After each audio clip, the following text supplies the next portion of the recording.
Welcome back to Physics 141. As we move into Chapter 5 in our textbook, we're really not changing topics. We're still solving motion problems using Newton's laws of motion. However, we will be now dealing with two different kinds of situations than the ones considered in Chapter 4. First, we're going to consider the influence of frictional forces. We can hardly ever completely get rid of friction in the real world whenever objects are in contact with one another. And so rather than pretend it's not there, we're going to account for it and learn how to deal with it quantitatively. And secondly, we'll deal with problems where objects are not just in straight line motion, but they are in circular motion, because there are certain special formulas that we can use when objects are moving in a circle, or at least in a portion of a circular arc. So first, frictional forces. All right. When we start off, we know that there are frictional forces when we do real life experiments because of a situation like this.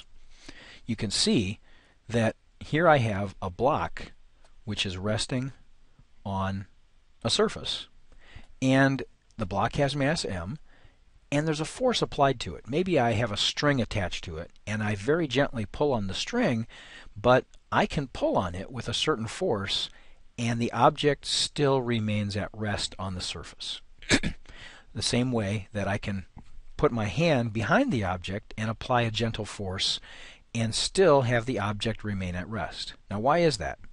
Well, the only reason that that happens is because there's another force acting. And you might think of this as a hidden force, because in my diagram on the left, I'm only indicating one force. But if we draw the free body diagram for this block, it has, of course, the normal force, which is the force of the surface pushing up. It has the weight, which is the force of the earth pulling down.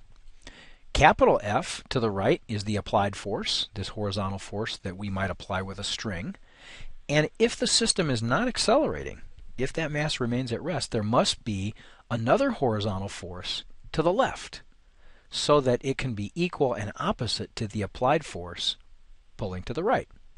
And we will call this the force of static friction if the object that's being considered is not moving. It's stationary or static, so it's not moving.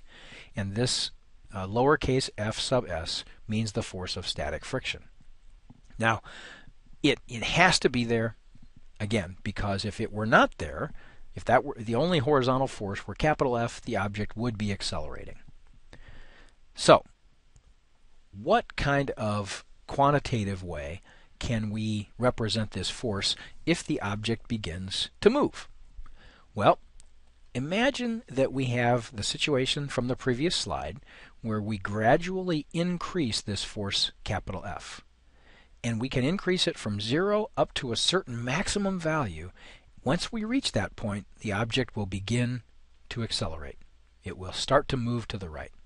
And so there is going to be a maximum applied force before the object can accelerate. So if we imagine plotting the force of friction, which is always in response to the applied force, versus the applied force itself, we see an equation like this. All right, in the static region, where the applied force is small, the frictional force rises along with it. And in fact, they have to both be equal. So the static friction force equals the applied force capital F up to a point where the object begins to slide. And the dotted line that we drop down from there separates the region of static friction from the region of sliding or kinetic friction, because now the object begins to accelerate.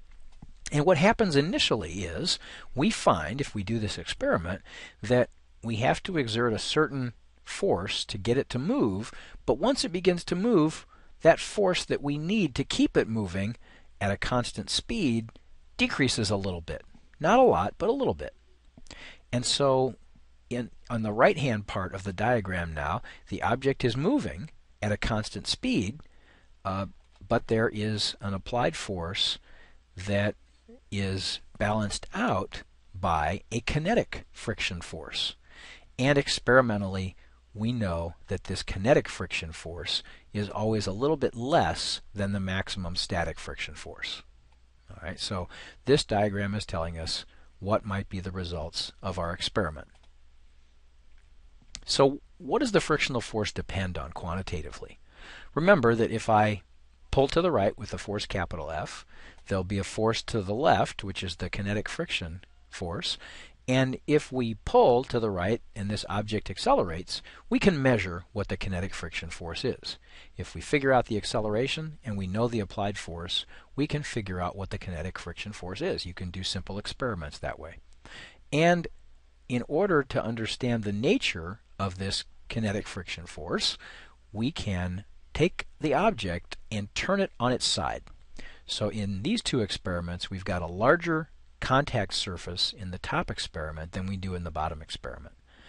But it turns out that when we do this experiment, we get the same kinetic friction force in both cases. And so what that tells us is that the kinetic friction force does not depend on contact area. It does somehow depend on the mass, but it doesn't depend on the contact area. Now, if we double the mass, let's say we take this block at the top and we add another block that's identical to the top of it, and then we pull on it with a force F, we find that the kinetic friction force doubles. And so it somehow is related to the mass, and what really is happening now is that when the block mass increases by a factor of 2, the friction force increases by a factor of 2. Quantitatively, the way we express this is to say that the kinetic friction force depends linearly on the normal force between the block and the surface. It's easy enough to see in this diagram that the normal force in all of these will just be equal to the weight of the block. So what we're saying here is if we double the weight of the block, the friction force doubles. Well, doubling the weight of the block doubles the normal force between the block and the surface. So we can write down a very simple approximate quantitative relationship that holds true for sliding surfaces, for two objects that slide across one another. We can say that the force of kinetic friction is equal to some constant times the normal force. This constant is dimensionless. It has no units because a force is equal to that number times another force. So this is the Greek letter mu, and we call it the coefficient of kinetic friction. And for most normal surfaces that are moving at relatively small speeds, it is a constant, independent of how fast the object's moving.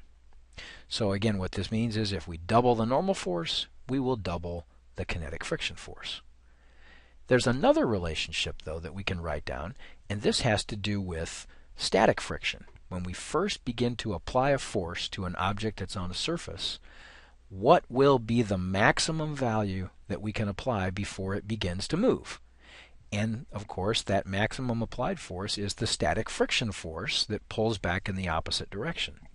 And we can show, again through doing experiments, that the maximum static friction force is given by another constant times the normal force. And this other constant, mu sub s, is called the coefficient of static friction. And it's a matter of experimental fact that the coefficient of static friction is always a little bit greater than the coefficient of kinetic friction. When two surfaces are in contact and they're not moving, they're pressed together by the normal force. And when they're not moving, the static friction force is always a little greater than the kinetic friction force would be if they were moving across each other. So we should always expect values of mu sub s to be slightly greater than values of mu sub k. And numerically, these values usually are between 0 and 1. It would be highly unusual to have a situation where the coefficient of static or kinetic friction is greater than 1. One thing about this bottom equation is you'll note that it's an equation for the maximum static friction force. And that relationship only holds true when the object is right on the verge of sliding. Of course, if the applied force is not big enough to get it to slide, well then there's no motion, right? There's no frictional force that is, we haven't reached the maximum static friction force is what I'm trying to say. So it's only when we're right on the verge of sliding that we can say that the static friction force has its maximum value and that it's equal to mu s times the normal force. So here is an example that shows how we might use these equations to solve a motion problem. And it's an inclined plane problem. A block with mass m is released from rest a height h above the bottom of an inclined plane, and this plane makes an angle theta with the horizontal. We want to find the time it takes the block to reach the bottom of the plane, first without friction, and then secondly assuming that while it's moving there is a coefficient of kinetic friction between the block and the surface of the plane. So I'm going to set this problem up to show you how the equations involving friction make a difference in solving this problem. Alright, so here's this problem. In order to draw a sketch that is similar to the one that was on the PowerPoint, I will show the plane. That's not very good. Let me try a better line there for the horizontal. The angle theta, the block that has a mass m, and then there will be a coefficient of kinetic friction, at least we'll use it in one part of the problem, which characterizes the interaction of the block surface with the surface of the plane, and we're saying that the block begins at a height h, and it's going to slide all the way down to the bottom. So what we want to know, and I'll just go ahead and put that into the picture, is what's the time that takes. If we release it at time t equals 0 and it begins to slide down the plane, how long does it take to reach the bottom? So we definitely can tell that we've got a Newton's second law problem. It's a mechanics problem. And one new wrinkle, actually two new wrinkles, are that we have friction and we have an inclined plane.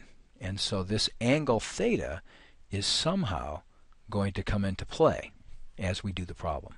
But first, of course, we're going to draw a free body diagram on the block that has a mass m. I'll put that over here so that we can do diagrams on the right and calculations on the left. What I like to do when there is an inclined plane is draw in a dotted line that indicates that surface, because it helps me. One of the forces that acts is the normal force, and the normal force is always normal or perpendicular to the surface of contact. Well, the surfaces are in contact along the plane, so the normal force points like that at 90 degrees to the surface. Then we've got, of course, the weight, which is straight down, mg, and I will just leave that here. And in the first part of the problem, if we neglect friction, that's all there is. There's just those two forces.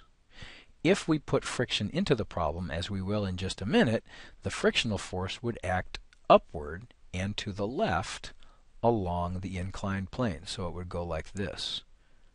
Now how do I know that that's the direction of the frictional force? And remember, the symbol that we use is F sub k for a kinetic friction force that acts while the object's moving. How do I know that? Think to yourself, if you ever need to figure out frictional force directions, okay, which way would the object be moving without the friction? Okay, so if there were no friction, the object would slide down the inclined plane, so the frictional force opposes that. That's how we get the direction. Now, you might be tempted to think, oh, well, the object is sliding down the plane, so there must be a force acting down the plane. And in one sense, the answer to that is no. There is no force in the free body diagram that points down along the plane. It just doesn't exist. So why do you think that the object does accelerate down the plane? It's because one of the forces that we have in this diagram does have a component that acts down along the plane. And you can see which one it is. It's not the normal force, and it's not the kinetic friction force, it's the weight, which, if we break it down into components, has a component along the plane acting downward. So what I'm going to do, because the object is moving downward, I am going to draw a coordinate system that puts the x-axis along the direction of motion.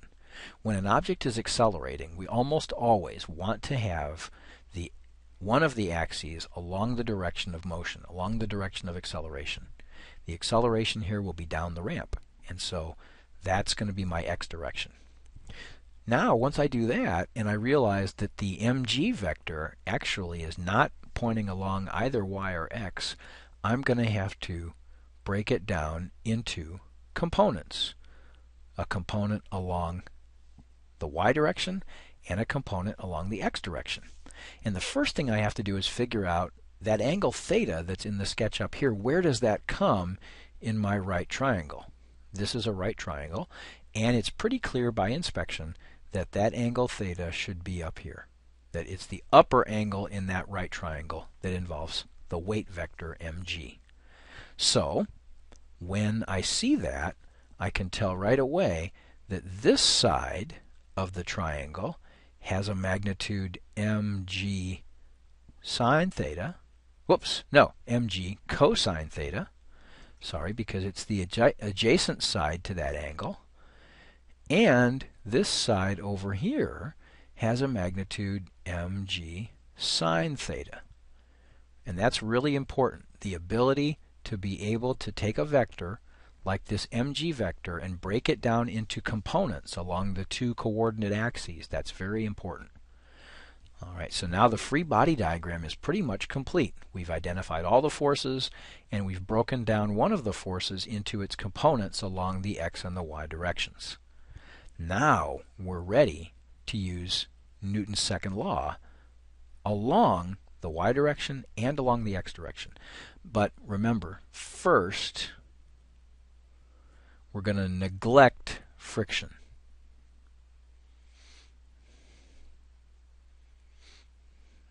So in the first analysis, let's assume that friction is so small that we'll ignore it. That means that we just forget about that when we write down Newton's second law for the object. Alright, so we have, though, sum of the forces in the x direction equals max, and the sum of the forces in the y direction equals may. So, on the left-hand side, the sum of the forces in the x direction, well, there's two of them, right? There is the component of mg acting downward along the ramp, and that is mg sine theta. Think of mg as a vector that is generated when we go down in this direction here, an amount mg cosine theta, and then down to the right, an amount mg sine theta. So the mg sine theta is positive because it points downward along the ramp. So we've got that one. And then, oh, I said there were two forces, but of course if we're neglecting friction, then there's only one force. That's the only force acting down along the ramp. So that equals max. And I can see right away the masses cancel. Right? So what I'm left with is the acceleration is g times the sine of theta. And that'll be useful. I'll call that equation 1. Equation 2, well, this relates the normal force to the other forces in the problem. And in the y direction, there's the normal force, n. Then there's the component of mg that is along the y direction, mg cosine theta, and that's actually in the negative direction. So it's n minus mg cosine theta. And on the right-hand side, it's mass times acceleration. Well, as the object slides down the ramp, it's accelerating along the x direction. But does it accelerate along y? And the answer is no. It's not jumping off the ramp. The y-axis is the direction perpendicular to the ramp. So the acceleration along the y direction is 0. And this equation gives me the normal force, mg cosine theta. Now, I don't need this in order to solve the problem when we're neglecting friction. But when we take friction into account, I will definitely need this because the frictional force depends on the normal force. So for this first part, neglecting friction, the rest of the problem is really not too difficult because what we're trying to find is, right, we're trying to find the time it takes. Well, we know that the initial situation has the block at rest. We release it, it slides all the way down there. So we can find the time if we know what that distance is that's traveled, right? So we've got the acceleration, and I can find an expression for the distance in terms of h if I use a little trigonometry. So the distance here, we'll call it from where the block starts to going down to the very bottom. We'll call that distance delta x, right, because it's along the x direction, delta x. So I can use the sine function and see from the geometry that sine of theta is equal to h over delta x, or delta x is h over sine of theta. So now I have an expression for delta x, I have an expression for a sub x, and I also know, because of the way the problem stated, that vx0 is equal to 0 because we released the block from rest. Okay, we want to know how long it takes for the block to slide down there. So the equation I want to use is delta x equals vx0t plus a half ax t squared, like that. All right. Now what am I trying to do? I'm trying to solve for time. But that becomes easy in this equation because I know delta x, I know ax, and I know vx0. And in fact, vx0 is 0, so that term goes away. And now I can solve for the time by multiplying both sides by 2 and dividing by a sub x. So I get 2 delta x over a sub x equals t squared. All right. 2 delta x, I now have an expression for delta x, and I have an expression for ax. So let's plug it in. Delta x is h over sine theta. So this becomes 2 times h over sine theta. Okay, that's my 2h. That's my 2 delta x. And then I have 1 over ax, so it's 1 over g sine theta, like that, because that's what a sub x is. It's g sine theta. So t squared is equal to this, which is 2h over g sine squared theta. That's the square of the time. So time itself, if I take the square root of that, is just square root of 2h over g sine squared theta. All right, so that's the time it takes for the block to slide all the way down there if there's no friction. So far it's kind of boring because we haven't used any of the interesting friction physics, but we can do that now. Okay, now assume